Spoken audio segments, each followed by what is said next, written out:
નમસ્તે દર્શક મિત્રો, જિંદગી કેફે સંવાદનો હેલારો કાર્યક્રમમાં હું નિશિત જોશી આપનું સ્વાગત કરું છું. દર્શક મિત્રો, એવું કહેવાય છે કે ભગવાન એના ભક્તને અથવા તો સામાન્ય માણસને એવું કહે છે કે તું વો કરતા હૈ જો તું ચાહતા હૈ, પર હોતા વો હૈ જો મેં ચાહતા હું. पर तू वो कर जो मैं चाहता हूँ, फिर होता होगा वो कि जो तू चाहता है. દર્શક મિત્રો, આજે આ વાત કરવાની એટલે જરૂર પડી. આજે આપણે દુધાળા ગામ, અમરેલી જિલ્લાનું લાઠી તાલુકાનું દુધાળો ગામ છે. દુધાળા ગામમાં આપણે આજે બેઠા છીએ અને અહીં હું જોઈ શકું છું કે ચારે બાજુ પાણી જ પાણી જોવા મળે છે. આજથી અમુક વર્ષો પહેલાં જ્યારે દુધાળા ગામની વાત થતી હતી ત્યારે એકદમ વેરાન જમીનનો ઉલ્લેખ થતો હતો. પણ આજે એક વ્યક્તિત્વ એવું આપણી સાથે બેઠેલું છે જે આ દુધાળા ગામમાં જ એને જન્મ લીધો અને 2017થી ભગીરથ પ્રયાસ રૂપે એ આ જળ ક્રાંતિ દુધાળા ગામમાં લાવવાનો પ્રયત્ન કરી રહ્યા છે. 160થી પણ વધારે સરોવરો તેમણે આ દુધાળા ગામમાં બનાવ્યા છે અને પાણીની સમસ્યાનો મહદઅંશે સમાપ્ત કરવાનો, અંત લાવવાનો એમણે દ્રઢ નિશ્ચય કર્યો છે, દ્રઢ સંકલ્પ કર્યો છે. એની ફલશ્રુતિ રૂપે આજે આપણે એમની સાથે ચર્ચા કરીશું. આજે વર્લ્ડ વોટર ડે એટલે કે વિશ્વ જળ દિવસ છે, 22મી માર્ચ છે. આજે આપણે આ રેકોર્ડિંગ કરી રહ્યા છે ત્યારે આજે આપણે એમના આ સંદર્ભમાં પણ વાત કરીશું. પોતે એક બહુ મોટી યુનિવર્સિટી છે એવું કહી શકાય, કારણ કે એમને જે પ્રેક્ટિકલ ઇમ્પ્લિકેશન્સ એમના ફેક્ટરીમાં કર્યા છે, એમની ઓફિસીસમાં કર્યા છે, એમના કર્મચારીઓ સાથે કર્યા છે, એ ચાર દિવાલમાં, વર્ગખંડની ચાર દિવાલમાં ક્યારે પણ તમને નહીં જોવા મળે. એ પોતે નહીં મોટી બિઝનેસ સ્કૂલ્સમાં જોવા મળશે, નહીં કોઈ મેનેજમેન્ટ સ્કૂલ્સમાં જોવા મળશે. આજે આપણે વાત કરી રહ્યા છે પદ્મશ્રી પુરસ્કૃત ડાયમંડ કિંગ સૌજી ધોળકિયાની, એટલે કે સૌજી કાકાની. સૌજી કાકા, આપ જિંદગી કેફે સંવાદનો હેલારો કાર્યક્રમમાં જોડાયા બદલ આપનો ખૂબ ખૂબ આભાર. Thank you. 12 એપ્રિલ 1962 આ જ ગામમાં આપનો જન્મ થયો અને ઘણી બધી યાદો. મને ખબર છે કે તમે ગામમાં ખૂબ જ એક અલગ પ્રકારનો માહોલ હતો એટલે બહાર જવા નહોતા માંગતા.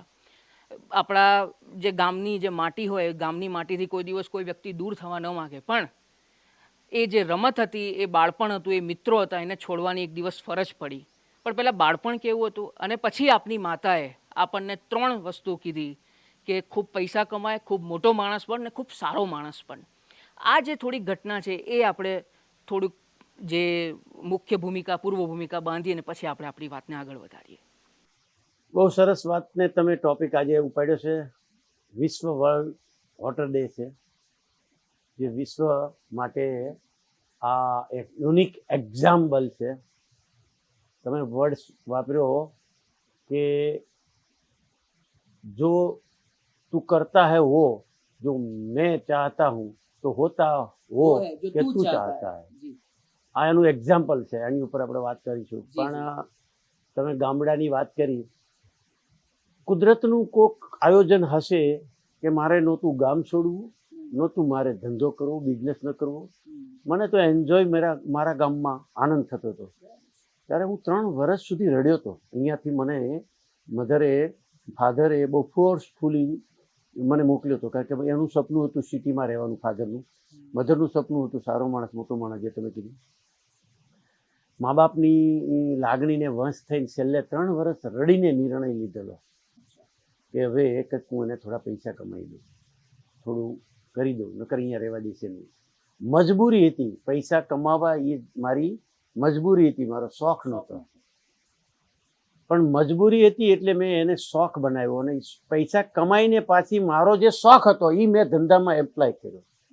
મારો શોખ હતો સોશિયલ, મારો શોખ હતો લોકોને કેમ ખુશ કરવું, દોસ્તી કેમ વધારવું, સંગઠન કેમ વધારવું, લોકો મારી સાથે કામ કરે, લોકો મારી સાથે રહે, હું નેચરનું કામ કરું. આ બધા તો મારા બાય બર્થ ભગવાને કંઈ જન્મ જ એના માટે કર્યો છે. પણ પૈસા મધર ફાધરના હિસાબે કમાઈને પછી છેલ્લે જે અંદર આ પડ્યું હતું, આ બહુ મહત્વનું છે. આપણે છોકરાઓને ભણાવીએ છીએ, આપણને ગમે એ, પણ છોકરામાં નીકળે છે એને અંદર પડ્યું હોય છે. એ જે મારામાં ઓલરેડી એ હતું જ. એને હું ગામડે છેલ્લા આજે 9 વર્ષ થયા, 9 વર્ષથી એવરીથિંગ સેટ થઈ ગયું. પછી છેલ્લે સંતોષ ક્યાંય ન થયો. પુષ્કળ પૈસા બી કમાયો, ગાડીઓને, એમ્પ્લોયે પ્રેમ બી ભરપૂર કર્યો, પરિવારે પણ પ્રેમ ભરપૂર કર્યો. કે અમે છેલ્લા 50 વર્ષથી સુરતમાં ગયો, લગ્ન થયા અને આજે 43 વર્ષની એક દિવસ છે. ગઈકાલે મારી એનિવર્સરી ગઈ. 43 યર 21 તારીખે થયા. અમે સાથે જ જીવીએ છીએ, બધા ભાઈઓ વાઈફો અને રહીએ છીએ. એટલે પરિવારનો પણ એટલો પ્રેમ મળ્યો, એમ્પ્લોયનો પણ એટલો જ પ્રેમ મળ્યો, નામ પણ સમાજમાં એટલું મળ્યું. જે ગાડીઓ દેવાથી જે દુનિયામાં નહોતા ઓળખતા બધા જ who is diamond king, who is Savji, who is Harikrishna, ये किसने ये गाड़ियाँ दिया. जहाँ हमको अपॉइंटमेंट नहीं मिल रही थी वो गाड़ी की वजह से वो लोग मेरी अपॉइंटमेंट लेने लगे. એટલે અદ્ભુત સ્ટોરી છે અને જીવની પણ છે. પણ સંતોષ નહોતો, સેટિસ્ફેક્શન નહોતું. શું કે મારો ગોલ, મારું સપનું મને ભગવાને કંઈ બીજા કામ માટે મોકલ્યો હતો.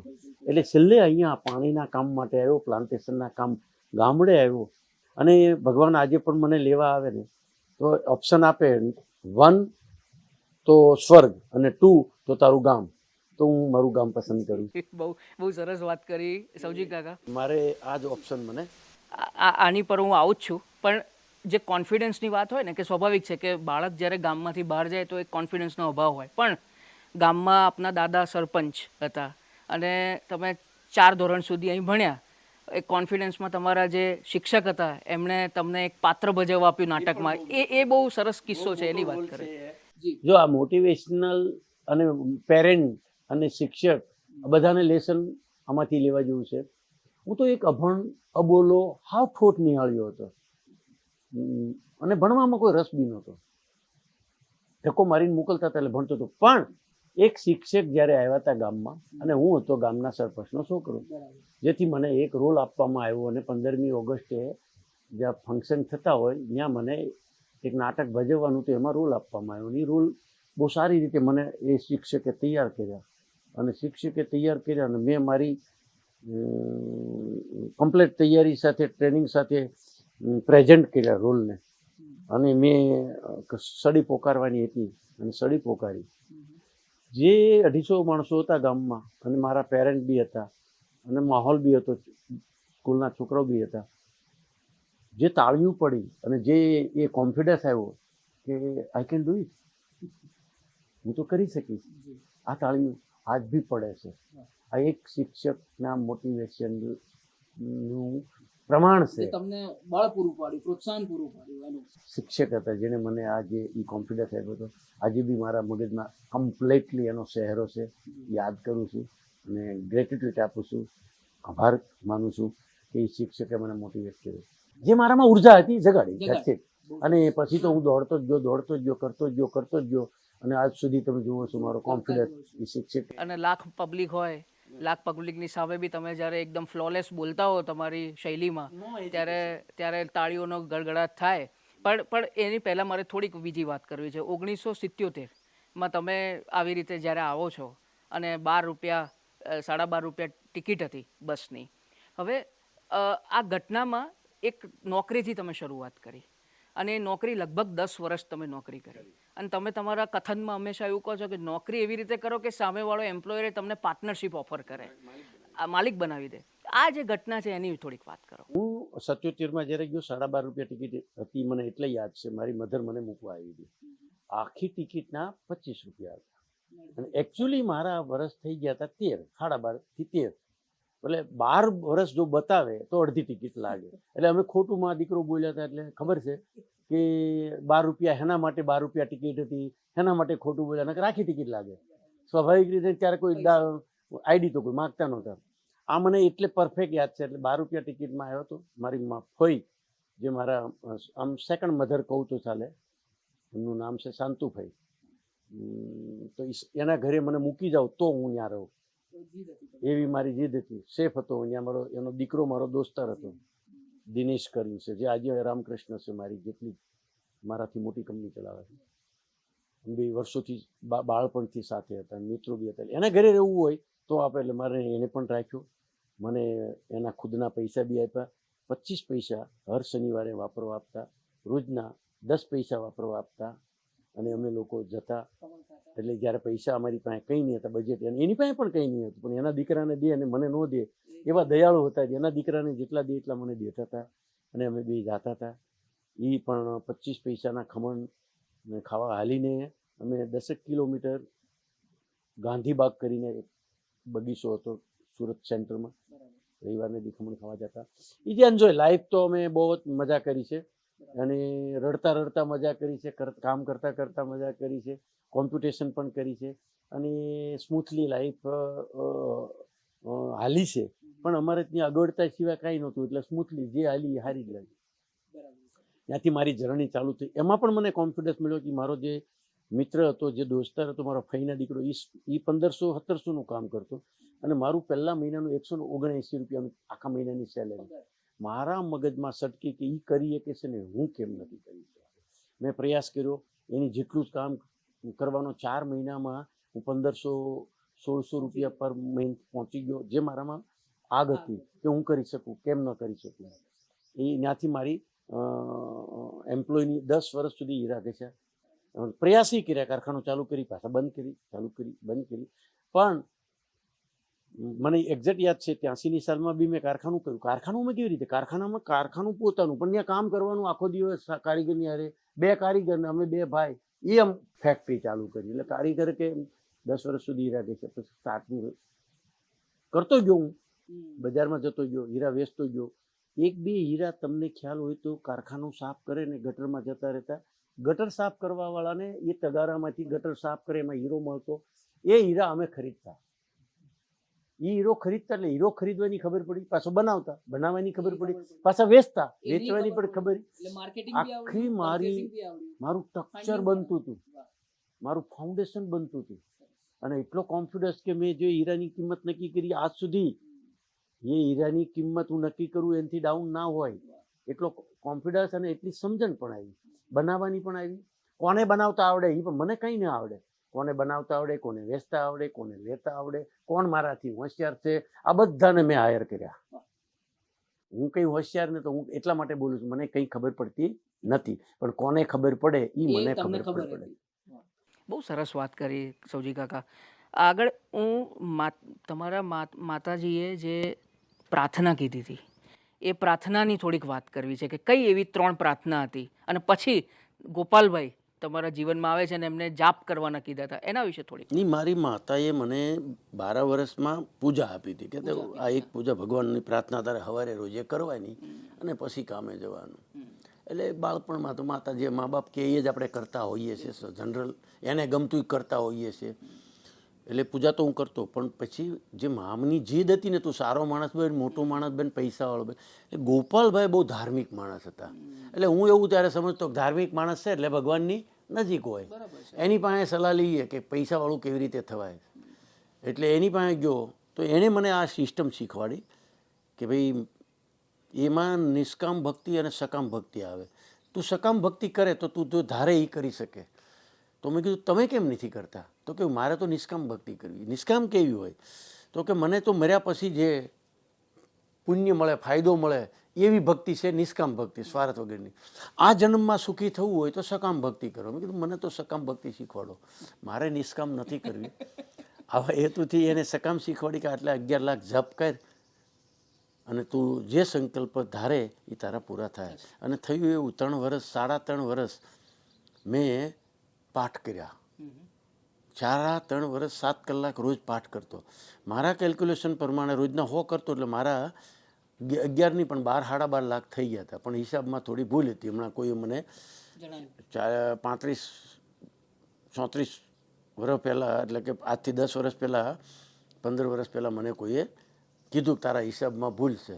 એટલે મેં કીધું મેં તો પાઠ કર્યા છે એ ભાવથી કર્યા છે અને ભગવાને ઓલરેડી મેં માગ્યું બધું આપી દીધું છે. એટલે ભગવાને એપ્રુવલ આપી દીધું છે, તને શું તકલીફ છે? તું મારો હિસાબ હું કામ કરે છે? તારો હિસાબ કર ને.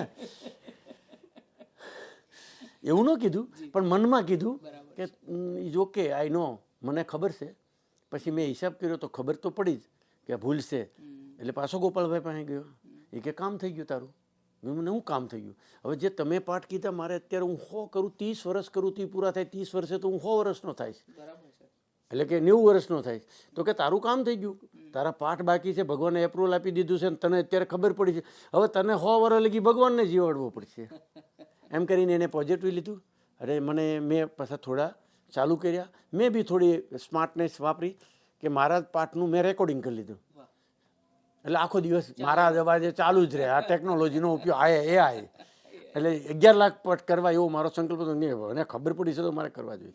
એટલે પાઠની એવી સ્ટોરી છે, પણ હું તમને બહુ શોર્ટમાં કહું તો મારો પાઠથી કયો, સર હતા એના નાટકમાં રાખવાના પ્રોત્સાહનથી કયો, મારા માતા પિતાની લાગણીથી કયો, કે મારા બાપાનું ને મારી મધરનું સપનું હતું સારો માણા મોટો માણા બની એ કયો, ટોટલ મિલા કે આ ટોટલનું રિઝલ્ટ એ છે કે 40 વર્ષ થયા નેટ હું ધંધો કરતો થયો, એને 40 વર્ષમાં એવું એક પણ ડિસિઝન નથી કે મારું ડિસિઝન ફેલ થયું, એક પણ સંકલ્પ લીધેલો એ ફેલ થયો એવું નથી. એટલે શ્રદ્ધા ગણો, વિશ્વાસ ગણો, ભગવાનની કૃપા ગણો, મા બાપના આશીર્વાદ ગણો કે ભગવાને મને નિમિત્ત બનાવ્યો છે. પણ એ મારું સપનું નહોતું, મારું સપનું સેકન્ડ હતું. હું ઓલરેડી 10 વર્ષથી 8 વર્ષથી 9 વર્ષથી કરું છું, જેમાં મને સેટિસ્ફેક્શન, સંતોષ બેય મળ્યા છે. એ પણ હું આવું છું એની પર, પણ એને પહેલાં એક જર્ની બીજી ચાલુ થાય છે. 2000ની સાલમાં તમે ડૉક્ટર જીતેન્દ્ર અઢિયાનો એક સેશન અટેન્ડ કરવા ગયા હતા, અને આમ કહે છે કે સબકોન્શિયસ માઇન્ડનો પાવર બહુ જ જોરદાર હોય છે. એમાં તમે સિક્રેટ નામનું એક પુસ્તક પણ વાંચ્યું, સિક્રેટ નામની એક ઇંગ્લિશ ફિલ્મ હતી એ તમે 17 વાર જોઈ. બીજી વસ્તુ કે ડૉક્ટર અઢિયાને તમે એવું કીધું કે આ મારા સંકલ્પો છે કે મારી કંપની છે એ આ વર્ષમાં આ લેવલે હશે, આ વર્ષમાં આ લેવલ. આ ઘટના છે એ આ બધી વાતો હું એટલે કરું છું, મારો પર્પઝ બીજો કોઈ નથી મારી વાહ વાહ કરવાનો. મારો પર્પઝ આ ધર્મની વાતનો અંધશ્રદ્ધામાં લઈ જવાનો નથી. મારો પર્પઝ એ નથી. મારો પર્પઝ એ છે કે આ કોમન ગણિત છે અને આ બધા રેફરન્સ છે કે મને વિશ્વાસ હતો, શ્રદ્ધા હતી, કોન્ફિડન્સ હતો. એમાં મેં આ ટોપિક સાંભળ્યો કે તમારી પાસે માઇન્ડની શક્તિ તો અદ્ભુત છે, તમે ધારો એ કરી શકો છો. તો મેં હું પૂજા કરી હતી કે મેં પાઠ કર્યા હતા, મેં મને તૈયાર કર્યો હતો, મારી માઇન્ડને તૈયાર કર્યું હતું કે આઈ કેન ડુ ઇટ, હું કરી શકીશ, આઈ એમ ધ બેસ્ટ. ભગવાને મને એ મારા ભાઈ ભગત હતા, એણે કીધું હતું કે તું જે ધારે એ કરી શકીશ, તું આ પાઠ કરતો. તો ત્યાં પણ મેં વિઝ્યુલાઇઝેશન કર્યું હતું. અહીંયા અઢિયામાં પણ હું એટલે રેફરન્સ આપું છું. અઢિયા સાહેબે જે માઇન્ડની તાકાતની વાત કરી, એટલે મેં મારું સપનું લખી નાખેલું 2000ની સાલમાં કે અમારું હરિકૃષ્ણ આવતા 5 વર્ષમાં ક્યાં હશે, 10 વર્ષમાં ક્યાં હશે, 15 વર્ષમાં ક્યાં હશે, અને આફ્ટર 25 વર્ષ એટલે અત્યારે 10મું 2002માં લખેલું છે અને 2027 આવવાને બાકી છે. એટલે ઓલરેડી 26મું વર્ષ ચાલે છે. અને જે મેં સપનું લખ્યું હતું કે છેલ્લા 10 વર્ષ પછી દુનિયામાં 15 વર્ષ સુધીનું સપનું તો જે સુરતમાં મેન બનીશ, ઇન્ડિયામાં મેન બનીશ, વર્લ્ડમાં મેન બનીશ, ખાલી ડાયમંડમાં. પણ પછીના 10 વર્ષ પછી વર્લ્ડમાં ઇન્ડસ્ટ્રીમાં તો નંબર 1 બનીશ, સોશિયલ પણ નંબર 1 બનીશ. આ શબ્દ લખ્યા હતા, હરિકૃષ્ણ સોશિયલ પણ નંબર 1 બનશે. તો એ જે પદ્મશ્રી મળ્યો એટલે સોશિયલ વર્લ્ડમાં બની ગયો. 27 બાકી છે અને 3 સપના ક્રોસ થઈ ચૂક્યા છે. હેતુ એક જ છે કે તમે આવો સંકલ્પ લઈને નીકળો કે હું કરી શકીશ, I am the best, I can do it, God is always with me, today is I am the winner અને today is my new day. આ 5 મંત્ર છે, જે 5 મંત્ર દુનિયા બદલી શકે છે, તમારું ભવિષ્ય બદલી શકે છે. પણ ટ્રાય કરવી પડે, પરીક્ષા દેવી પડે, એમાં પેશન્સ રાખવું પડે, ધીરજ રાખવી પડે, વર્ક કરવો પડે, મહેનત કરવી પડે. દર્શક મિત્રો, સૌજી કાકાની જો તો વાત કરું તો 200 વર્ષના ડાયમંડ ઇન્ડસ્ટ્રીના ઇતિહાસમાં એકમાત્ર એવા ડાયમંડ મર્ચન્ટ કે જેમને પદ્મશ્રી મળ્યો, પણ એ સોશિયલ વર્ક માટે. એ રીતે પણ ડાયમંડ ઇન્ડસ્ટ્રીમાંથી બિલોંગ કરતા હતા. એટલે આ બહુ મોટી વાત છે ને ગૌરવની વાત છે ગુજરાત માટે પણ. હવે સૌજી કાકા, બીજો જે પ્રશ્ન થાય છે કે તમે તમારી જે હોરાઇઝન્સ હતા એને તમે આગળ ને આગળ વધારતા ગયા. પછી જે બાળકોની વાત આવી કે તમારા 4 ભાઈઓ, તમે ને દરેક બાળક, એટલે સ્વાભાવિક છે કે ફર્સ્ટ જનરેશન એન્ટરપ્રિન્યોરશિપ હોય, પછી સેકન્ડ જનરેશન એન્ટરપ્રિન્યોરશિપ હોય. હવે અમુક વખતે તમે બહુ સરસ પ્રયોગ કરેલ, એ પ્રયોગની વાત પણ હું એવું ઈચ્છું છું કે તમે દર્શકોને કહો. લંડનની વાત યાદ આવે છે. તમે જ્યારે લંડન ગયા, એક તો પહેલાં તો તમે કદાચ એવું કહો છો કે તમે ફોર્મલ એજ્યુકેશન નથી લીધું, પણ તમે જ્યારે ઇઝરાયલ ગયા હતા 1987માં અને બેલ્જિયમ એક્ઝિબિશનમાં, જી બિલકુલ, એટલે ત્યારે તમને નક્કી કર્યું કે પછી હવે હું સુરત આવીને મારા બધા દીકરાઓને ઇંગ્લિશ મીડિયમમાં, એટલે સારું ફોર્મલ એજ્યુકેશન આપીશ. ઇંગ્લિશ કે ગુજરાતી માધ્યમની વાત નથી, ને ઇંગ્લિશ જ નક્કી કર્યું હતું કે ઇંગ્લિશમાં તકલીફ એટલી મોટી પડે છે તો આ ઇંગ્લિશ આ મારું, હું તો આજે ફર્સ્ટ ટાઈમ છું, પણ આપણું ભવિષ્ય તો ક્યાંય છે, સપના તો ત્યારે જોઈ લીધા હતા. એટલે તમે જ્યારે પહેલાં તો એ વાત છે. બીજી વસ્તુ કે ફોર્મલ એજ્યુકેશન અત્યારે કેટલું જરૂરી છે, એટલે યુવા વર્ગ આપણો એ ના થાય, ગેરમાર્ગે ના દોરાય, બરાબર છે. અને બીજી વસ્તુ એડ કરી દઉં, તમે લંડન ગયા ત્યારે તમારા જે પણ ભત્રીજા હતા કે તમારો દીકરો હતો એમણે મેન્યુ કાર્ડમાં જ્યારે પાપડ મંગાવ્યો ત્યારે એ 300 રૂપિયાનો પાપડ હતો, એટલે 3 પાઉન્ડ કહેવાય, બરાબર છે. હવે આ જે ઘટના છે ને ત્યારે તમને જરૂરિયાત લાગી, એ શું હતું? આના વિશે થોડીક એમાં બહુ આમ તો હાવ સહજ એ ઘટના ઘટી ગઈ અને એમાંથી મોટી પ્રેરણા મળી ગઈ. જેમ આમ નીચે પડે છે અને ગુરુત્વાકર્ષણની શોધ થઈ એમ અમે લોકો નહોતા ભણ્યા ને એટલે છોકરાઓને ઇંગ્લિશ મીડિયમમાં દાખલ કર્યા. જે ઇઝરાયલ મને પ્રોબ્લેમ પડ્યો. ઇઝરાયલમાં મને ના આવડે હિન્દી, ના આવડે ઇંગ્લિશ, અને હિબ્રુમાં મેં રફ પરચેસ કરી. વહેલો ગયો 87માં. હવે એ વખતે જે પ્રશ્ન, એટલી ઠંડી હતી, આખું અઠવાડિયું હું ઠંડા પાણીએ નાહ્યો. એ ખબર નહોતી નળને આમ કરીએ તો ગરમ આવે અને આમ કરીએ તો કોલ્ડ આવે ને વોલ્ટ આવે. અઠવાડિયા કેળે મિત્રને મેં કમ્પ્લેન કરી, ઠંડુ પાણી આવે છે, ગરમ પાણી વાળી હોટલ નહોતી મને ગોતી દીધી. ઇઝ ઓકે, પણ એણે આવીને શીખ્યું. એટલે કેટલા પ્રોબ્લેમ સામાન્ય વ્યક્તિને. પછી ઇંગ્લિશ મીડિયમમાં સીધા જ પહેલાં આવીને વળતે દિવસે ઇંગ્લિશ મીડિયમમાં દાખલ કરી દીધા. ગુજરાતી મીડિયમમાં જેટલા છોકરા ભણતા હતા ને એ બધાને. ઇઝ ઓકે, પણ હવે એ 10-12 વર્ષના થયા એટલે અમે લોકો એને ઇંગ્લિશ ફટાફટ આવડવા મળ્યું. એટલે અમે હારે ફેરવવા લઈ જતા જ્યાં પણ એક્ઝિબિશનમાં, જેથી કરીને છોકરાઓને પણ મજા આવે, અમને પણ ક્લોઝ થાય. અમે શોપિંગ કરવા જઈએ કે ક્યાંક જઈએ તો ટ્રાન્સલેશન કરી દઈએ એના માટે. પછી એવી રીતે એ 12-13 વર્ષના 14 વર્ષના છોકરાઓ હતા. એમાં એક હોટલમાં સાંજે અમે ઇન્ડિયન, ગુજરાતી અને એમાંય હાવ શુદ્ધ કાઠિયાવાડી ગોતતા હોય ક્યાં સૌરાષ્ટ્રનું ખાનું મળે. એટલે આ છોકરાઓ લઈ ગયા આપણા ઇન્ડિયન રેસ્ટોરન્ટમાં. ત્યાં એને બધા ઓર્ડર આપ્યા, ખાધું. અમે 10-12 જણા હતા. એટલે આપણે તો બિલ જોવાની ટેવ કે બિલ કેટલું આવ્યું. તો બિલ જોયું તો એમાં 4 કે 3 પાઉન્ડ લખેલા હતા પાપડના. એટલે પાપડ, આ શું છે કીધું તને? કે પાપડ. અહીંયા પાપડ ખાવા થોડા આવ્યા છે. તો એણે એવો વર્ડ્સ વાપર્યો, બાપુજી, નાના ભાઈનો દીકરો હતો, બાપુજી મેં પાપડ જોયો તો પ્રાઇઝ નહોતી જોઈ. એટલે મનમાં ઘંટડી વાગી કે આને પ્રાઇઝનો તો પ્રોબ્લેમ છે નહીં, પૈસા સામું જોઈએ કેવી રીતે, અને આ પૈસાનો પરિચય તો કરાવવો જોઈએ. 6 મહિના વિચાર્યું.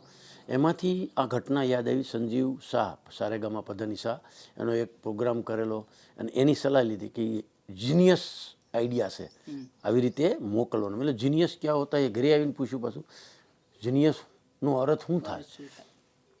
તો કે ગુડ. મોકલી દીધા વગર પૈસે, વગર પરિચય, વગર કોઈ આઈડેન્ટિટી. તમારી રીતે નક્કી. ત્યારે મોબાઈલ નહોતા, પહેલી વાર મોકલ્યા એને આજે 22-23 વર્ષ થઈ ગયા. મોબાઈલ નહોતા. હવે છેલ્લા છોકરાઓને બધા મોબાઈલનું પણ એડ કરી દીધું. અને એ અનુભવ અદ્ભુત રહ્યો લાઈફનો. પૈસા ક્યાંય પણ શોપિંગ કરવા જાય કે બાર્ગેનિંગની વાત આવે, પરચેસિંગને પૈસા પહેલાં જોવે પછી આગળ. બહુ સરસ વાત કરી. તો એ વાત છે, તમે તમારા દીકરાને કોચી મોકલ્યા હતા અને લેટેસ્ટ હમણાં એક સિક્કિમવાળો કિસ્સો બી બહુ ચાલે છે. તો આમાં જે છે ઘડતર થવાની જે વાત છે, કારણ કે આ દરેક મેનેજમેન્ટ જે ફર્સ્ટ જનરેશન એન્ટરપ્રિન્યોર્સ છે એમને એમના બાળકોને આ રીતે ટ્રેનિંગ આપવી જોઈએ જેથી ખબર પડે કે પૈસાનો પરિચય કઈ રીતે થાય. થોડીક વાત જો એની કરો તો. એ તો બહુ મુદ્દાની વાત છે. અમારે આ ટાઈપની ટ્રેનિંગની જરૂર હતી. તમારા ઘરમાં આ ટાઈપની ટ્રેનિંગની જરૂર હોય તો ડેફિનેટલી કરવું જોઈએ. કે છોકરાઓને એમ તમે કહેશો કે તું પૈસા ઓછા ખર્ચ કર, એ પોસિબલ નથી. એને પરિચય કરાવો પરિસ્થિતિનો. આ કોન્સેપ્ટ તો અદ્ભુત કોન્સેપ્ટ છે. હું તો એમ કહું છું કે કદાચ અમારી આ 2 પેઢી માટે આ ઇન્વેસ્ટમેન્ટ થયું છે. અને કોચી મારા દીકરાને એટલે મોકલ્યો હતો, અમેરિકા ભણ્યો હતો અને એ મેન્ટલી તૈયાર હતો અને એ બહુ કોન્ફિડન્ટલી હતો કે મારે કરી નાખવો છે. સામેથી આવ્યો, મારે જલ્દી કરી નાખવો છે, મારે કરી નાખવો છે. એટલે મને ખબર હતી કોન્ફિડન્સ, પણ હું એવી જગ્યાએ મોકલું કે એના પણ કિલોમીટર મપાઈ જાય. કોચીમાં શું છે, ના તો હિન્દી હાલતી હે, ના તો ઇંગ્લિશ હાલે છે, ત્યાં બોલવી પડે છે મલયાલમ, ના તો ઇન્ડિયન રેસ્ટોરન્ટ છે, ના તો વેજીટેરિયન મળે છે. મળે તો સાવળ ને ઢોસા ને એવું જ મળે. ખાવાનો પણ પ્રોબ્લેમ, રહેવાનો પણ પ્રોબ્લેમ, નોકરીનો પણ પ્રોબ્લેમ. ત્યાં કોઈ મોબાઈલ વગરનો માણસ નથી. ત્યાં કોઈ નોકરી માટે ગુજરાતમાંથી જતું નથી, ત્યાંના ગુજરાતમાં આવે છે. એટલે બધી જ રીતે ટફ જગ્યાએ મોકલ્યો હતો અને આગલે દી સાંજે જ કીધું કે તારે જવાનું છે. એટલે એના બધા પ્રશ્ન આવ્યા, પ્રોબ્લેમ આવ્યા, પણ એ જ મહિનામાં ગઈને આવ્યો, ટોપ લર્નિંગ લઈને આવ્યો. ત્યાર પછી પાછા બીજા 5-7 વર્ષ જતા રહ્યા. અત્યારે રિસન્ટલી 2 મહિના પહેલાં મોકલ્યો હતો, જે 8મો દીકરો મારો છે ભાઈનો, ઘનશ્યામભાઈનો. એ પણ મેન્ટલી હતો નહીં, તો એવો પ્રિપેર હતો કે મને તો બાપુજી સિરિયસ છે, પૈસાની મને ખબર છે, આપણે આ ભાઈઓએ કર્યું ને મને શેરિંગ મારે જરૂર લાગતી નથી, તમને લાગે? મેં કીધું આ વાત તો તારી સાચી છે, તું તો હોશિયાર છો, તારે જવાની જરૂર નથી, તારા ભાઈઓને પૂછ ને, કારણ કે એ લોકો જ તને સલાહ દે કે જવું જોઈએ કે નહીં. એટલે જેટલાને પૂછ્યું નહીં, અનુભવ તો કરવો જોઈએ. એટલે મારો પ્રશ્ન સોલ્વ થઈ ગયો. એ પણ એવી જગ્યા હતી, એનાથી ટફ હતી કે જે ચાઇનાની બોર્ડર છે, સિક્કિમ છે, જ્યાં સિક્કિમ નાનું એવું સિટી છે, ટુરિસ્ટ ત્યાં બહુ આવે છે, બહુ દુનિયાના લોકોને આવે છે ફરવા, એટલે એક્સપિરિયન્સ થાય. ત્યાં વધારે એને ટફ પડ્યું, હાઈએસ્ટ ટફ પડ્યું, જેને કહેવાય કે એ તો વગર પૈસે ગયો હતો. અમે ઇમરજન્સીના આ લોકોને પૈસા આપતા હતા, આને ઇમરજન્સીમાં આ કે મારને જ લઈ જવા, પણ એને ખબર વગર એના ભાઈએ 500 રૂપિયા ખીચામાં મૂકી દીધા. તો એને જોઈ લીધા એરપોર્ટમાં જ એને પીઝા ખાઈ લીધા, કે મારે તો વગર પૈસે જ જવું હતું. 500 રૂપિયા વાપરી નાખ્યા, પ્લેનની ટિકિટથી બેસી ગયો, ગેંગટન ઉતર્યો. હવે ક્યાં જવું, ક્યાં ન જવું, કેની લીફ લેવી, બધું પ્લાનિંગ કરતો જતો તો મનમાં એક લેડીઝ મળી હતી, એણે એને મદદ કરી કે તું તો બહુ આવી રીતે નીકળ્યો છે, થોડો જાય તો એણે 2000 રૂપિયાની મદદ કરી કે તું મને પાછા આપી દેજે, પણ તું પૈસા લઈને જા. એ જે સિક્કિમની હતી લેડીઝ, અને બન્યું એવું કે એની સ્ટોરી પછી કરું. અદ્ભુત ઘટના ઘટી. ગયો બોર્ડર ઉપર, ટેમ્પામાં બેઠો તો એ ટેમ્પામાં ડ્રગ્સ લઈને એક પેસેન્જર બેઠેલો, એમાં ડ્રગ્સ પકડાણું. આ બધાને શંકાના દાયરામાં લીધા, ત્યાંથી જે તે કરીને છૂટ્યા. રાતના 10 વાગી ગયા, સવારે 10 વાગ્યે નીકળેલો. કોઈ પીઝા હટમાં ગયો અને નોકરી માટે. તો એણે બધું કીધું, આઈડી છે, આ છે, તે છે, કે હા. તો આણે તો ફેક આઈડી બનાવ્યું હતું, કારણ કે આઈડેન્ટિટી બતાવવાની તો હતી નહીં. તો અંદરથી ઓલા લોકોએ શટર બંધ કરી દીધું, પોલીસને બોલાવી લીધી, અને પોલીસ લઈ ગયા.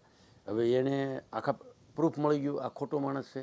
હવે એ લોકોએ ટેરરિસ્ટ સમજ્યા અને બધું ખોળી માર્યું, કાંઈ નીકળ્યું તો નહીં, પણ એ લોકોએ સમજી લીધા કે ટેરરિસ્ટ. હવે સાચી ઓળખાણ પછી આપવા મળ્યો, પણ પછી માને કોણ?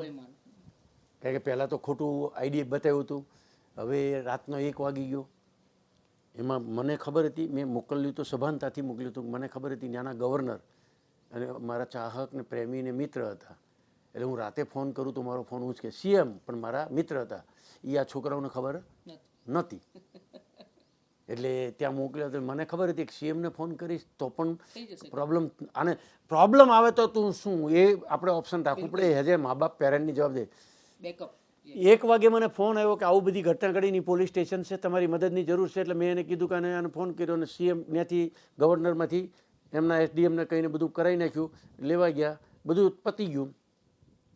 ઇન બિટવીન ઓલાનો ફોન ગયો એટલે આ લોકોએ તૈયારી કરવા માંડ્યા, તારી બેગ જોઈ લે, આ જોઈ લે. પછી આણે એવું પૂછ્યું કે સર મારી બેગમાં 2000 રૂપિયા હતા, એ નથી મળતા. અને રિયાલિટીમાં હું સભાનતાથી કહું છું, છોકરાને ખબર નથી, એ 2000 રૂપિયા નથી. હવે ઓલાને ખબર નહીં કે આ ગવર્નરને ત્યાંથી ફોન આવ્યો છે અને આપણે આને છોડવાનો. કોનો? એનો કલીગ હતો જે પોલીસ ડિપાર્ટમેન્ટમાં. એટલે પૈસા તો આમાંથી હતા જ, નાખ્યા હતા, એને મૂક્યા હતા, ત્યાં નહોતા. અને પછી આણે કીધું સર એક 2000 મારા રૂપિયા હતા. એટલે ઝપટ મારી દીધી, મારી ઉપર એક્ઝામ લગાવે. જો રિએક્શન, ચોરનું રિએક્શન વધારે હોય, એને થપ્પટ મારી દીધી. હવે ધ્રુજી ગયા. ઓલો પોલીસવાળો એને બીજા પોલીસવાળા સમજાવે, તેને થપ્પટ હું કામ માર્યા, ક્યાંથી ફોન આવ્યો તને ખબર છે, હું કેમ આવ્યો છું ખબર છે, છોડાવવા આવ્યો, ક્યાંથી આવ્યો, એ ડિસ્કશન કરવા મળ્યા. ઇન બિટવીન એણે ગોતી દીધા અંદરથી. એટલે આપણે સમજી શકીએ છીએ ગોતી કેવી રીતે દીધા.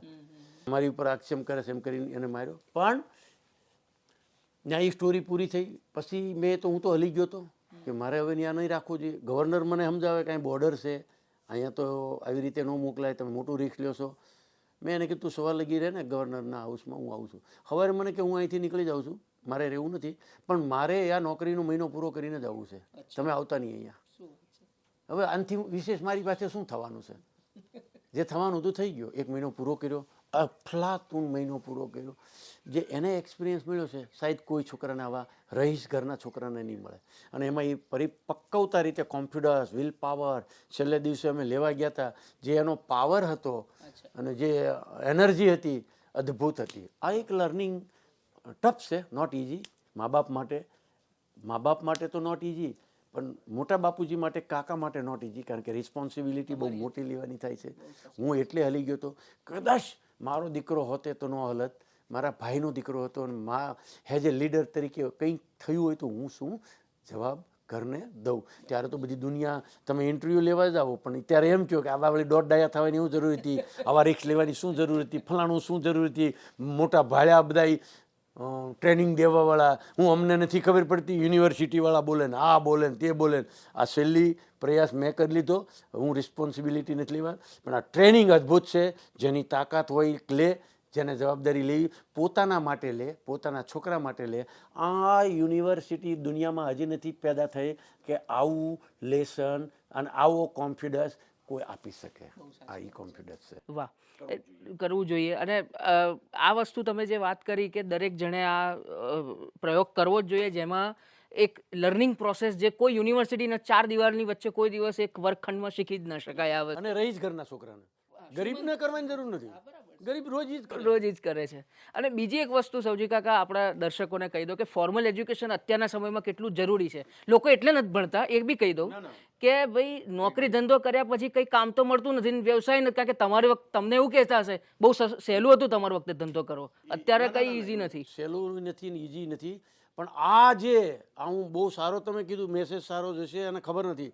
આ જે ભણતર છે ને, અમે લોકો 50 વર્ષથી કરી શક્યા એ જો તમે ગ્રેજ્યુએટ થઈને, ડિગ્રી લઈને, આઈપીએસ થઈને, આઈએસ થઈને જો ધંધો કરો તો મેં જે મેળવ્યું એ તમે 5 વર્ષમાં મેળવી શકો. આટલી સ્પીડી દુનિયા ચાલે છે, આટલી ટેકનોલોજીની દુનિયા છે, આ એઆઈની દુનિયા છે. દુનિયા ધીરુભાઈએ મુઠ્ઠીમાં કરી 50 વર્ષે, પણ તમે 5 વર્ષમાં દુનિયાને મુઠ્ઠીમાં કરી શકો એટલી ક્ષમતા છે. પણ એજ્યુકેશન કર્યું હશે તો. આજે તમને નસીબ પણ સપોર્ટ નહીં આપે જો તમારી પાસે ભણતર નહીં હોય તો. અમારા સમયમાં સપ્લિમેન્ટલી હતી, ત્યારે ભણતરની ઓછી જરૂર હતી. એવું કહો તો ચાલે, અમને પ્રમોશન મળી ગયું એવું કહો તો ચાલે, પણ એ રસ્તો રાઈટ નથી.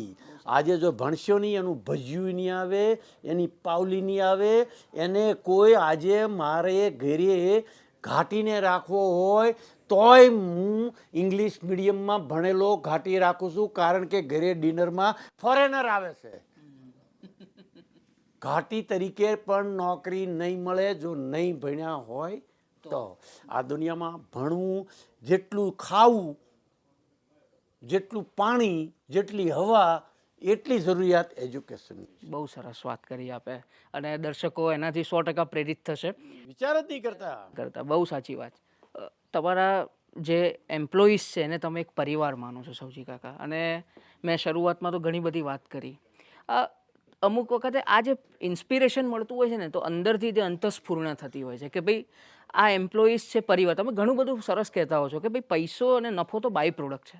તમારા કર્મચારીઓ ખુશ તો તમારી કંપનીમાં ઓટોમેટિક ગ્રોથ થવાનો જ છે, અને આફ્ટર ઓલ ગ્રોથ કંપનીનો થાય એટલે તમારો તો થવાનો જ છે. હવે આ વસ્તુ લોકો સમજતા. આ મારો એક્ઝામ્પલ તમારે શીખવા જેવો છે. મારો શોખ હતો સોશિયલ, એટલે મને સોશિયલ કરવું હતું પણ પૈસા નહોતા. ધંધો કરવો મારી જરૂરિયાત હતી, એટલે હું ધંધામાં સોશિયલ કરવા માંડ્યો. કારણ કે જીવ હતો, રમવાનું, જમવાનું, ફરવાનું, સાથે રહેવાનું, મોટિવેટ કરવાનું, લેક્ચર લેવાના, વાતો કરવાની, એની પછી કામ લેવાનું. આ મારો સ્વભાવ હતો. આ મારો એટલે મને સોશિયલ કરતાં કરતાં ધંધામાં બહુ સફળતા મળતી ગઈ. મને લાગ્યું આ જ રાઈટ રહે છે.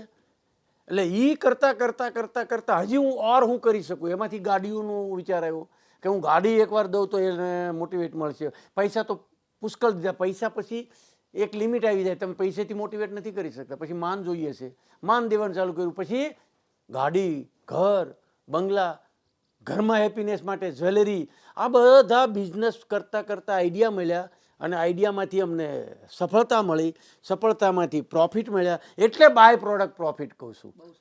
ધંધો તમારો ગોલ શું છે, તમારો લક્ષ્ય શું છે. તમારો પૈસા કમાવાનો લક્ષ્ય છે તો પૈસા નહીં કમાવો.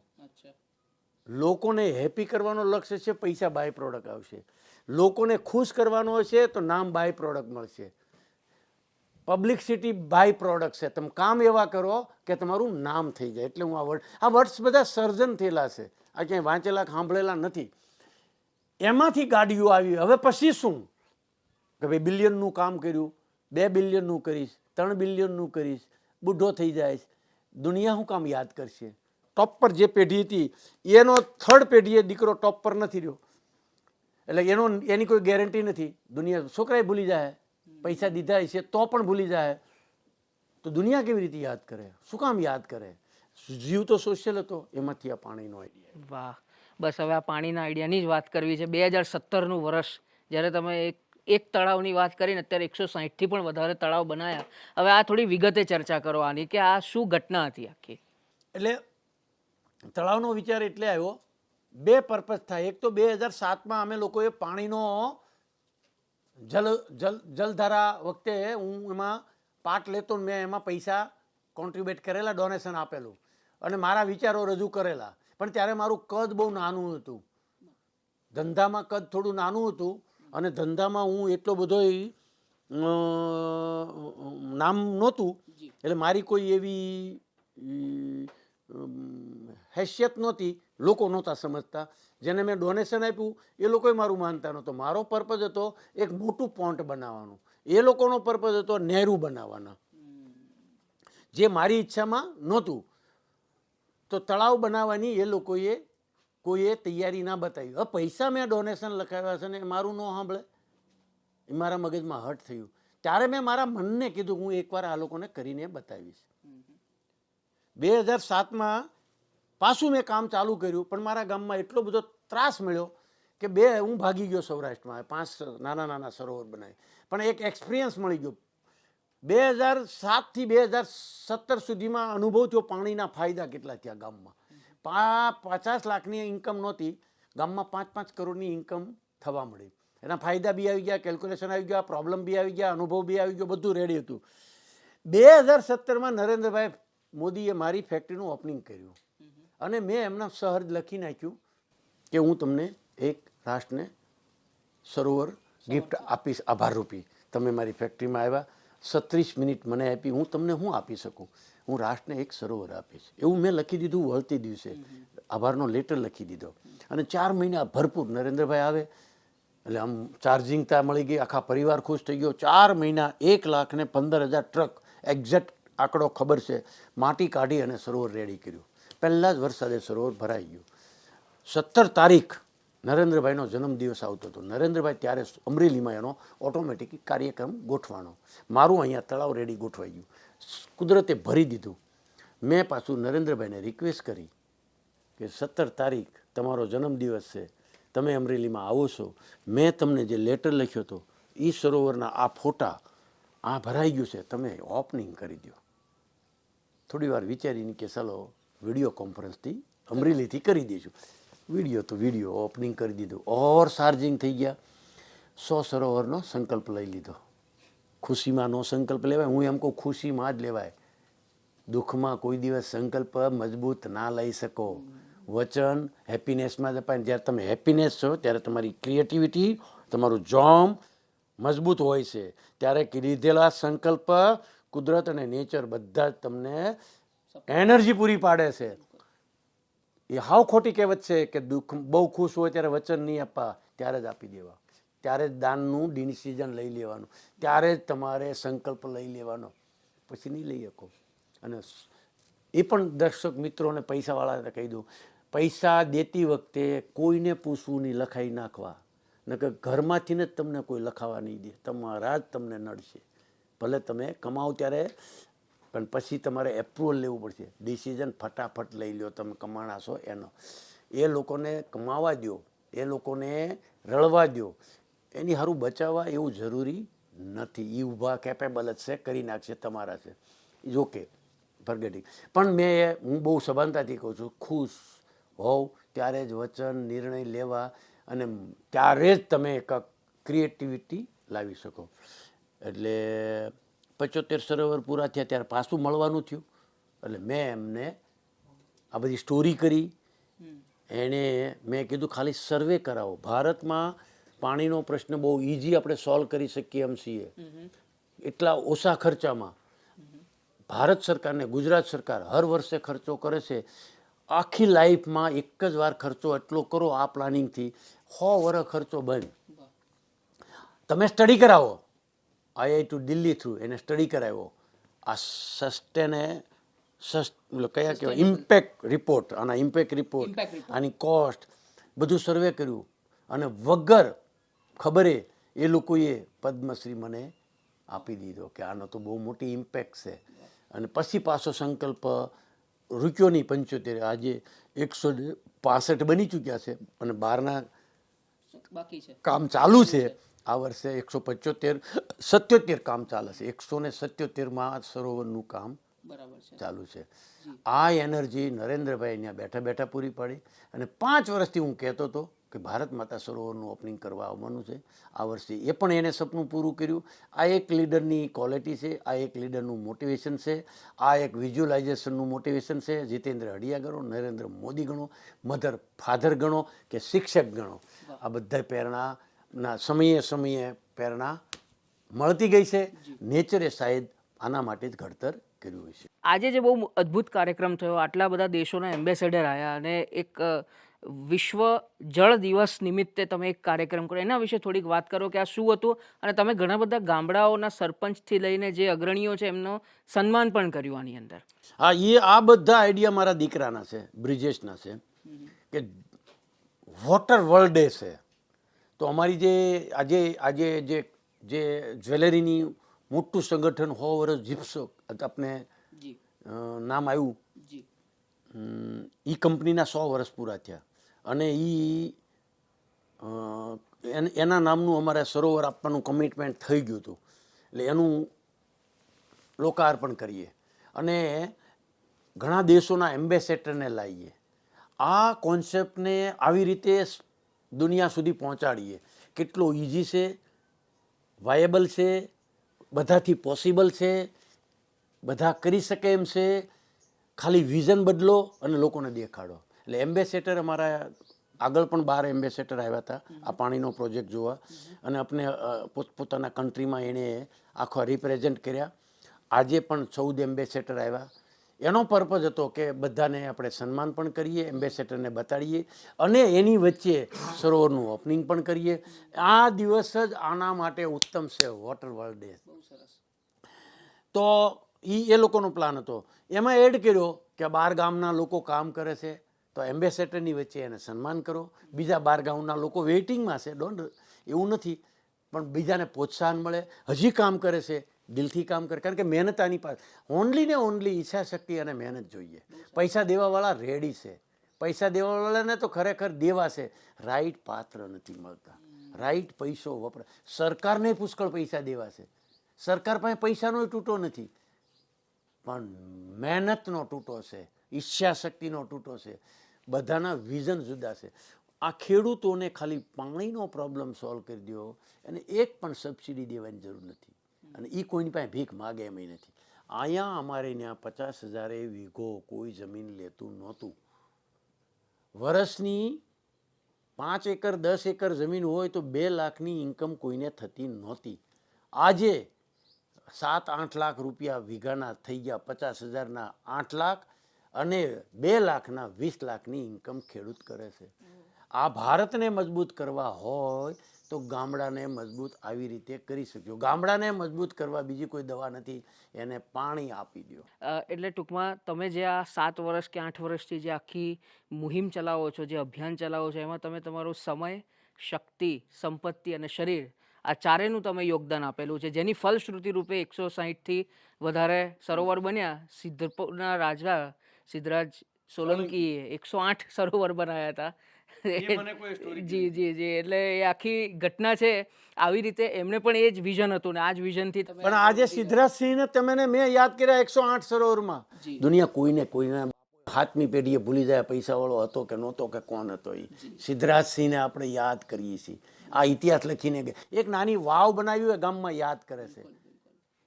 તો આ તો અદ્ભુત ઇન્વેસ્ટમેન્ટ છે ને આફ્ટર ડેટ મર્યા પછી રોયલ્ટી મળે છે. મર્યા પછી રોયલ્ટી મળે છે. કાગડા, કૂતરા, પક્ષી, માછલા લોકો આમાં આ પાણીમાંથી ગુજારો ચલાવતા હશે, એન્જોય કરતા હશે. આ મર્યા પછીની એસેટ છે. આ તો ઇન્વેસ્ટ કરવા જ જોઈએ. આ મલ્ટીપલ ઇન્વેસ્ટ છે. આની જેટલું રિફંડ દુનિયાના કોઈ ઇન્વેસ્ટમેન્ટમાં તમને નહીં મળે, કોઈ સ્ટાર્ટઅપમાં નહીં મળે. આ એવું સ્ટાર્ટઅપ છે. બહુ સાચી વાત છે. એટલે દર્શક મિત્રો એવું કહે છે કે જે દુનિયા હવેના સમયમાં જે ટકશે એ ખાલી પાણી અને એનું જે એક એક ટીપું છે એ ભવિષ્યનું નિર્માણ ને ભવિષ્યનો પાયો નક્કી કરશે દેશનો. સૌજી કાકા, હવે આપણે કાર્યક્રમના અંત તરફ જઈ રહ્યા છે, પણ અમુક પ્રશ્નો જે છે એ પૂછવા જરૂરી છે. તમે બહુ સરસ એક વાત એક સ્પીચમાં કીધી હતી કે તમારું વાણી, વર્તન અને વ્યવહાર જો એક લાઇનમાં હોય ને તો તમને 100% રિઝલ્ટ મળે છે. હવે થોડીક વાત એ કરું કે જેમ તમે કોઈ પણ નવું ઇનિશિયેટિવ લો તો ઘણા બધા વિરોધ થવાના. જેમ કે તમે લગભગ 25 વર્ષ પહેલાં એક કેન્ટીન ચાલુ કરી હતી, મેસ ચાલુ કરી હતી તમારી કંપનીમાં, અને ત્યારે બધા એવું કીધું હતું કે આ તમે શું કરી રહ્યા છો, આનાથી આ તકલીફ પડશે, તે તકલીફ પડશે. પણ જે માનસિકતા બદલવાની જે વાત હતી એના પછી ફલશ્રુતિ રૂપે તમે બીજા 3 ગાડી તમે લોકોને ગિફ્ટમાં આપીને પછી તો હવે તો આખી બધાને જાણીતી જ વાત છે, એટલે એ ચર્ચા કરવાની જરૂર નથી. પણ એ જે માનસિકતા બદલવાની ને વાણી, વર્તન, વ્યવહાર જે બોલ્યું એ પાળ્યું એ વસ્તુ, એના વિશે થોડીક વાત કરો. નહીં, એટલે એ કોન્સેપ્ટ એવો હતો કે બહુ અમે વર્ષો પહેલાં નાના નાના ડાયમંડ બનાવતા. એટલે અમારું લિમિટેડ પ્રોફિટ હોય, લિમિટેડ બજેટ હોય અને ક્વોન્ટિટીમાં પીપલ હોય, માણસો ઝાઝા હોય, પણ એ પ્રમાણે પ્રોફિટ ન હોય. ત્યારે જમવાનું ચાલુ કરવાનો વિચાર આવ્યો કે આપણે બપોરના ઘરે જમવા જાય છે એની કરતાં અહીંયા બધાનું જમવાનું પ્રોવાઈડ કરીએ તો કેટલાક કિલોમીટર સુધી ગાડી લઈને જાય આવે. બપોર પછી 5-7% કારીગર નોય બી આવે તો 100% હાજરી રહે, ક્વોલિટીવાળું કામ થાય. પણ અમારા બજેટના ઇસ્યુ હતા એટલે ઘણી બધી સરસાને અંતે કીધું જમવાનું ચાલુ કરો, જોઈશું પરવડશે. સત્તાધારમાં એમના 25 વર્ષથી હું 40 વર્ષથી જોઉં છું જમવાનું ચાલે છે, કોણ નાખી જાય છે અનાજ, ક્યાંથી આવે છે ખબર નહીં. 20,000 માણસ, 15,000 માણસ, ટ્રેન જાય છે સત્તાધારમાં ખાલી જમવા માટે, પાછી બીજી ટ્રેનમાં સરકારની ફ્રી ટ્રેન, બીજી ટ્રેનમાં પાછા જમીન આવી જાય છે. બોલો આવું હાલે છે. હવે તો આપણે અહીંયા તો આ કામ કરે છે, આપણું નહીં ચાલે. ચાલુ કરીને તો જુઓ, નહીં તો બંધ કરી દઈશું. પરવડશે કે નહીં પરવડે, કોસ્ટ, પછી બંધ કરવાનું થાય, નામ, ઘણા બધી ચર્ચાઓ હતી. પણ ચાલુ કર્યું. મારો સ્વભાવ હતો એકવાર નિર્ણય લઈને ફેલ થઈને જુઓ ને. તમે એમનામ વાતું કર્યા કરશો તો નિર્ણય જ નહીં લો તો તમે સક્સેસ છે ફેલ ક્યાંથી થાવ. તો નિર્ણય લઈ લીધો. ફાયદા થવાના ચાલુ થયા, બહુ મોટા ફાયદા થયા જે કદાચ કલ્પના ના કરી શકીએ. એક તો જાણે બપોરે જમવાનો સમય બચી ગયો, 1 કલાક અમારો બચી ગયો. પ્રોડક્શન કલાકનું ઝાઝું આવવા મળ્યું, વગર કોસ્ટે, વગર પ્લેસ, વગર ઇન્વેસ્ટ. પ્રોડક્શન વધી ગયું, ઇન્કમ વધી ગઈ. ઓલાને કામ થવા મળ્યું, અમે પર પીસે દેતા હતા, એના ઘરમાં ઇન્કમ ઝાઝી જવા મળી, અમારે ઝાઝું પ્રોડક્શન આવવા મળ્યું, એના હિસાબે અમારી કોસ્ટ ડાઉન આવવા મળી. એ લોકો ઘરે જમવા ન જાય એટલે એને ત્યાં ઘરે જમવાનું ન બનાવે, સાંજે જ બનાવે, એટલે એનો ખર્ચો ઘટી ગયો. પૈસા વધ્યા, ખર્ચો ઘટી ગયો. અમારે પ્રોડક્શન કોસ્ટ આવી, મફતમાં પ્રોડક્શન બની ગયું, માણસોની ઓછી રિસ્પોન્સિબિલિટી. આ બધું થતાં ફાયદો તો થયા જ. એનાથી હવને એક બાજુ મૂકો ને એક બાજુ ફાયદો મૂકો, એ ફાયદો થયો. બપોર પછી હીરા સોરાત હતા, એ બંધ થઈ ગયા. એટલે અમારી કોસ્ટ તો ઓલામાં નીકળી ગઈ હતી, આ બીજી નીકળી ગઈ. અરે એ તો થયું, ડબલ ફાયદો થયો. દેવા કરતાં મળ્યા ઝાઝા. લોકો એ અંદરો અંદર વાત કરવા મળ્યા કે શેઠને એટલો ખર્ચો પરવડતો હોય છે, તો બીજો એ સલાહ દે, થોડુંક આપણે ધ્યાન દઈએ તો બધો ખર્ચો નીકળી જાય.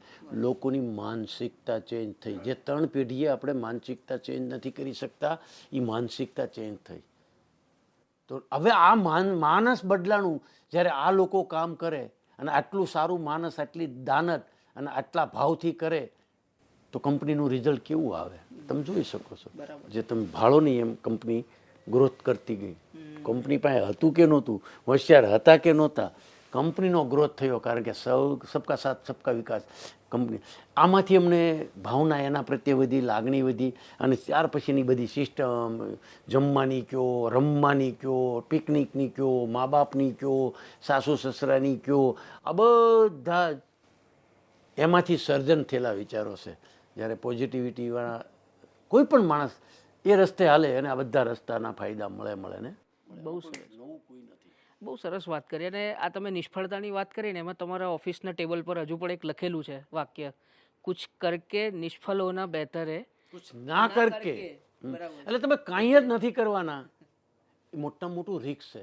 એની કરતા કાંઈક નિર્ણય લઈને નિષ્ફળ જાઓ એ ઓછું રિસ્ક છે. પણ તમે કાંઈ નહીં જ નિર્ણય લ્યો એ જિંદગીનું મોટામાં મોટું રિસ્ક છે. બહુ સરસ વાત કરી, બહુ સફળ થાવ કે નિષ્ફળ થાવ પણ નિર્ણય લ્યો. બહુ સાચી વાત છે. કાંઈ નો નિર્ણય લેવો એ જ મોટામાં મોટું રિસ્ક છે. અને કદાચ તમારી સફળતાનો મંત્ર એ પણ એક હોઈ શકે કે તમે કદાચ લેવા કરતાં આપવામાં વધારે માનો છો. અને બીજું, અપેક્ષા વગર, કોઈ પણ વસ્તુની અપેક્ષા વગર કામ, જે ભગવદ્ ગીતામાં કૃષ્ણ ભગવાન કહે છે કે કર્મણી એવા અધિકાર હસ્તે માં ફલે. એ મને લાગુ પડે છે, પણ હું જ્યારથી સમજી ગયો હું ઇન્વેસ્ટ કરું છું, રિટર્ન મળે છે. રિટર્નની અપેક્ષા એ નથી કરતો. આ ઇન્વેસ્ટ એવું છે કે એમાં 100% રિટર્ન મળે છે.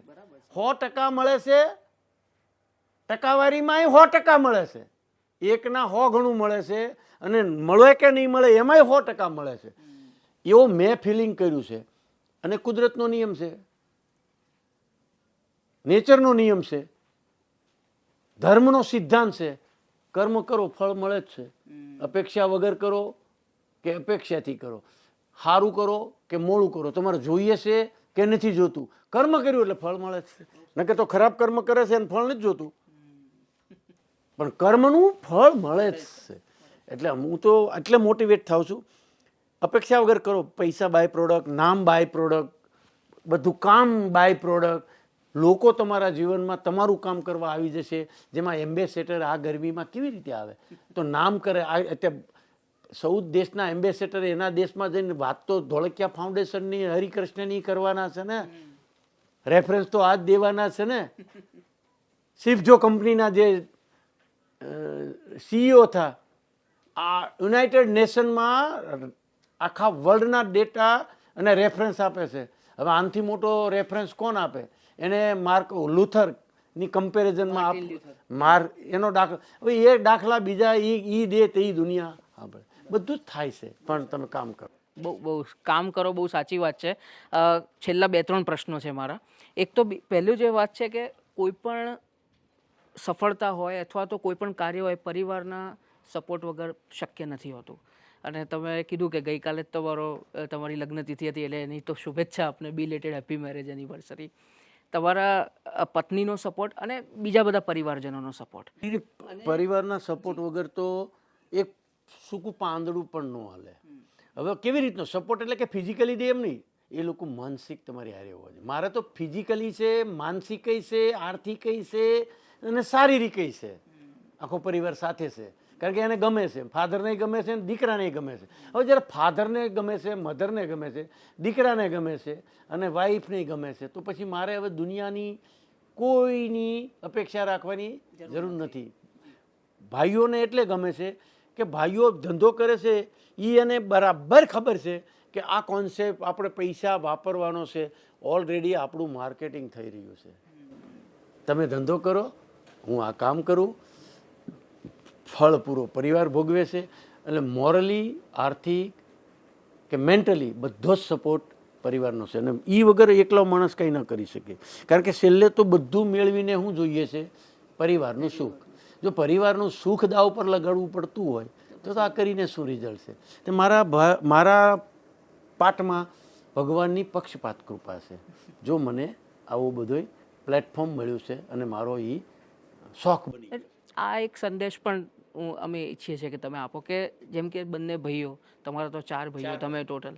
હવે એવું તો કોઈ દિવસ હશે નહીં કે મતભેદ ન થાય, ડિફરન્સ ઓફ ઓપિનિયન તો રહેવાના, અને કોઈક વખત એવી રીતે ડિસ્પ્યુટ પણ થયા હોય, બોલાચાલી પણ થઈ હોય, સ્વાભાવિક છે.